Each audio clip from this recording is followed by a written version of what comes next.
Hello everybody. Let us review transformations of functions. So you see here 4 different translations. Translations are shifts.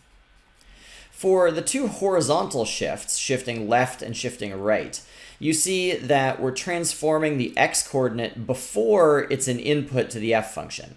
So if you apply a transformation before you give to whatever it is that you're giving as an input to the function, that's going to have an effect on the x-coordinates. It's going to have a horizontal effect.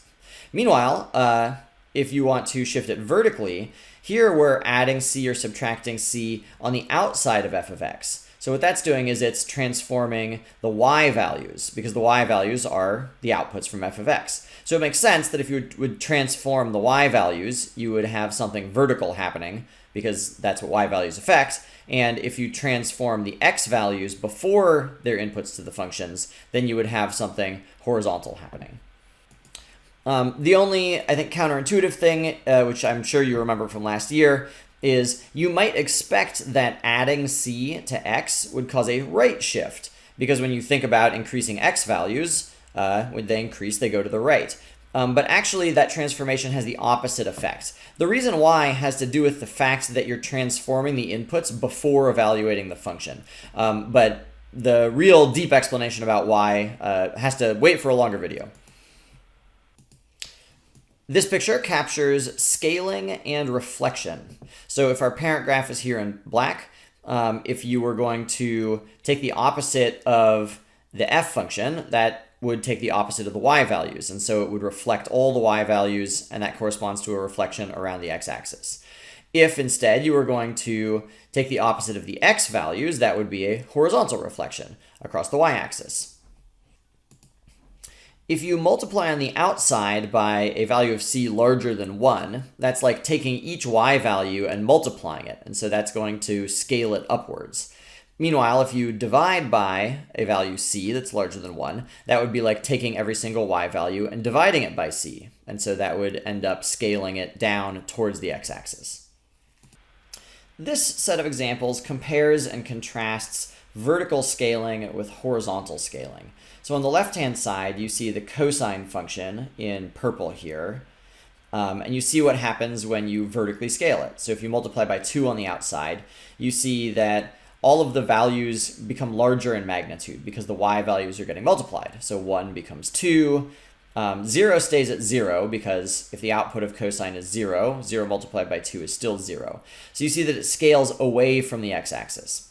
If you multiply the output from the cosine function by 1/2, that's like taking each of the y values and dividing it in half. And so that's why this wave is half as tall as the original cosine wave. So if you multiply by x by a constant on the inside of the function, that's going to be a horizontal scaling. So you're going to either stretch or squish it horizontally. So again, in purple, you've got the untransformed cosine function. If you multiply by 2 on the inside, you might expect it to get larger. You might expect a horizontal expansion. But just like in the case up here, where horizontal transformations have the opposite effect of the one that you might expect, down here, if you multiply by 2, that's actually squishing it horizontally. So it's like all of the x values kind of get divided by 2. And again, I know that that's counterintuitive, and if you weren't told last year why that should make sense, that's something we definitely need to do this year, but it's a longer topic than this video. So then to round it out, if we are dividing by 2 on the inside, you might expect that to be a squish, but in fact it's going to be a stretch. It's going to be an expansion. So we're taking the purple curve and we're stretching it horizontally. This illustrates the kind of thing that you want to have happen in your head relatively quickly.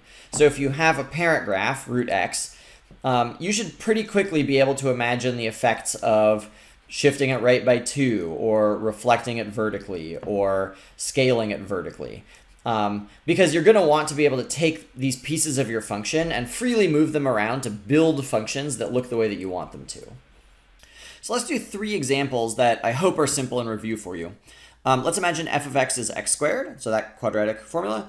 I want to transform this pink curve so that it is upside down and its vertex is up here. So if you have memorized a bunch of stuff about vertex form forget all that stuff. You can just think about it using transformations. So if I ignore the actual equation and I just work with f, it seems like what I want to do is shift it right by 5, shift it up by 8, and then reflect it. Well, I wouldn't reflect it. I'd reflect it first, then shift it right, then shift it up. So if I start with f of x, that reflects it. So that would flip it upside down. Shifting it right by 5 would be x minus 5 on the inside. And then shifting it up by 8 would be plus 8. So that would be one way of writing down the set of transformations you'd need to apply. If we want to do it with the actual equation, same thing. We'd start with x squared, but instead of being x squared, it would be x minus 5 squared. We'd reflect it, and we shift it up. You should feel comfortable working in both systems, either working with equations or working just with the function names. What if I wanted to transform it so that its vertex is still at 0, 0, but it passes through the point negative 10, comma 1? Of course, you could write the quadratic equation with some coefficients, and you could try and solve for the coefficients. But again, in this case, I think we can just do it with transformations. What I want to do is I want to horizontally expand it. I want to horizontally stretch it this direction. So in the language of functions, instead of x, we would have x divided by 10, because that corresponds to a horizontal expansion. Instead of x squared, we could have x divided by 10 squared. And these both are saying the same thing. And again, you should feel comfortable working in both systems.